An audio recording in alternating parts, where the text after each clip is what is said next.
شروع اللہ کا نام لے کر جو بڑا مہربان نہایت رحم والا ہے۔ الف لام را، یہ کتاب روشن کی آیتیں ہیں۔ ہم نے اس قرآن کو عربی میں نازل کیا ہے تاکہ تم لوگ سمجھ سکو۔ اے پیغمبر، ہم اس قرآن کے ذریعے سے جو ہم نے تمہاری طرف بھیجا ہے تمہیں ایک نہایت اچھا قصہ سناتے ہیں، اور تم اس سے پہلے بے خبر تھے۔ جب یوسف نے اپنے والد سے کہا کہ ابا، میں نے خواب میں 11 ستاروں اور سورج اور چاند کو دیکھا ہے، دیکھتا کیا ہوں کہ وہ مجھے سجدہ کر رہے ہیں۔ انہوں نے کہا کہ بیٹا، اپنے خواب کا ذکر اپنے بھائیوں سے نہ کرنا، نہیں تو وہ تمہارے حق میں کوئی چال چلیں گے۔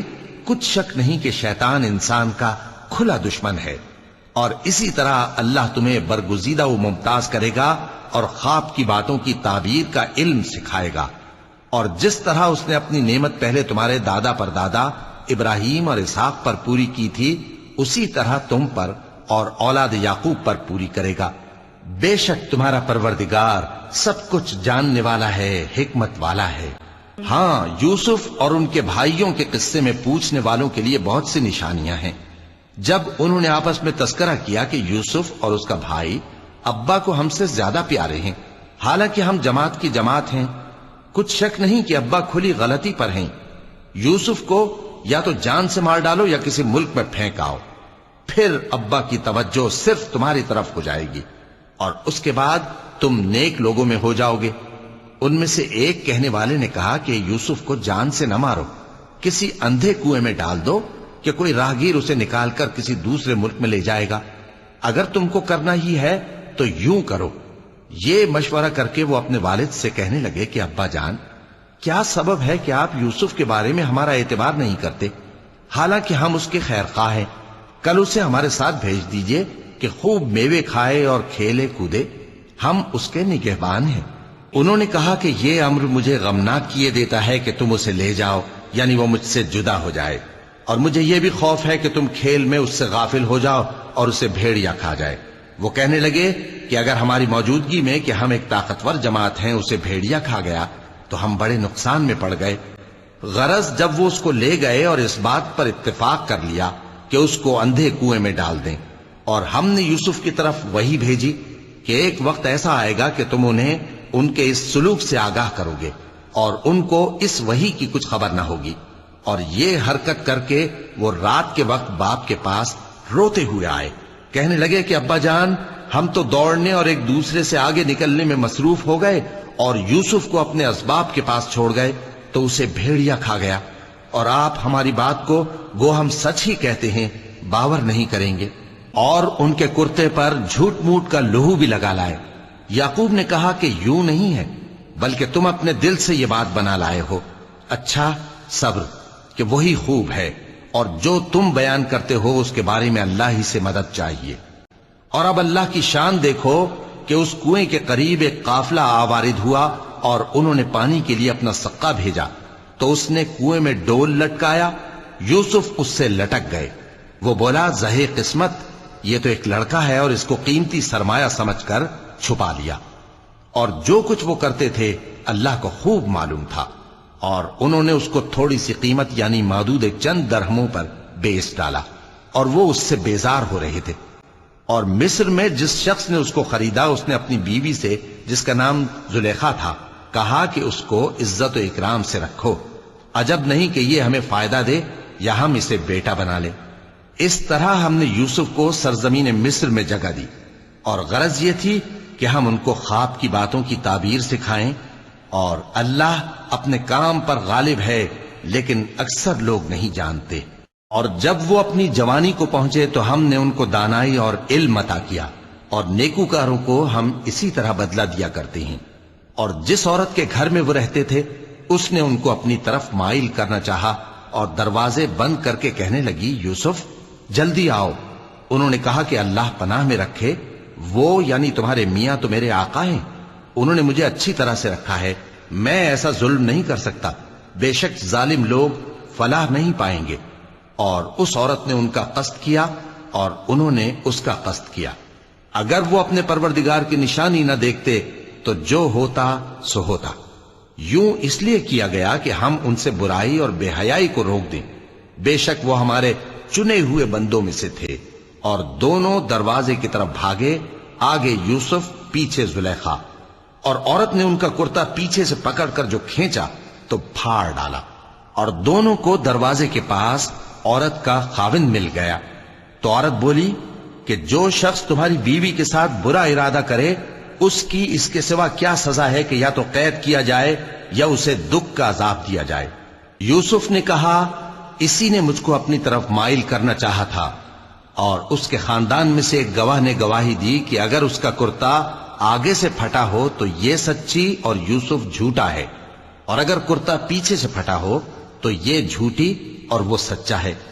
سو جب اس کا کرتا دیکھا تو پیچھے سے پھٹا تھا، تب اس نے زلیخا سے کہا کہ یہ تمہارا ہی فریب ہے، اور کچھ شک نہیں کہ تم عورتوں کے فریب بڑے بھاری ہوتے ہیں۔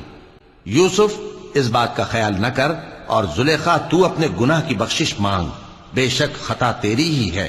اور شہر میں عورتیں گفتگویں کرنے لگیں کہ عزیز کی بیوی اپنے غلام کو اپنی طرف مائل کرنا چاہتی ہے اور اس کی محبت اس کے دل میں گھر کر گئی ہے، ہم دیکھتی ہیں کہ وہ کھلی گمراہی میں ہے۔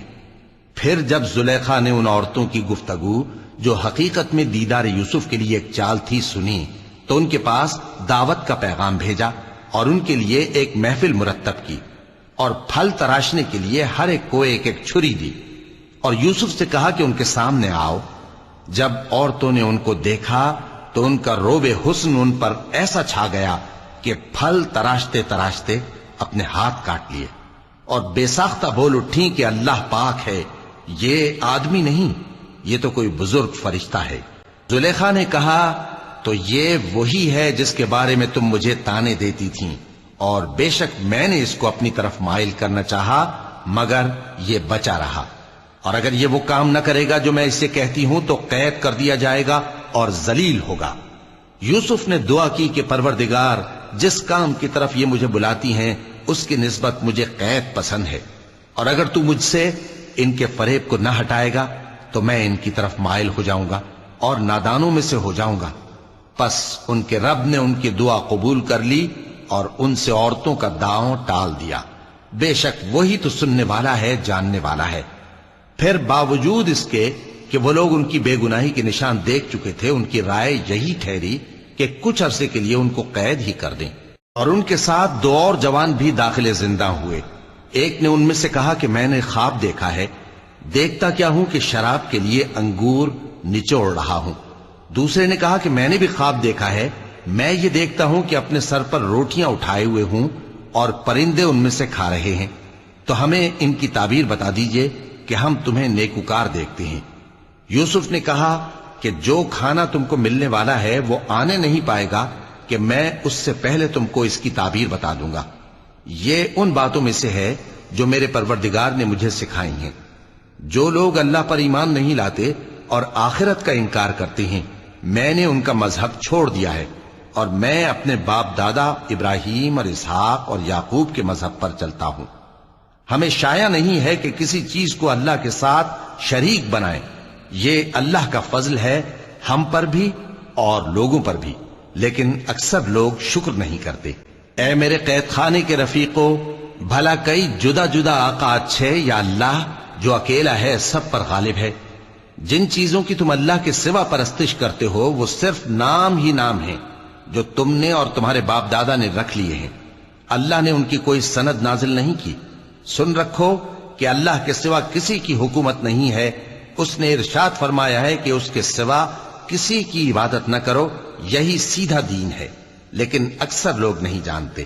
اے میرے قید خانے کے رفیقو، تم میں سے ایک جو پہلا خواب بیان کرنے والا ہے وہ تو اپنے آقا کو شراب پلایا کرے گا، اور جو دوسرا ہے وہ سولی دیا جائے گا، اور پرندے اس کا سر نوچ کھائیں گے۔ جو بات تم مجھ سے پوچھتے تھے وہ فیصل ہو چکی ہے، اور ان دونوں میں سے جس کی نسبت یوسف نے خیال کیا کہ وہ رہائی پا جائے گا، اس سے کہا کہ اپنے آقا سے میرا ذکر بھی کر دینا۔ پھر شیطان نے اسے ان کا اپنے آقا سے ذکر کرنا بھلا دیا، اور یوسف کئی برس قید خانے ہی میں رہے۔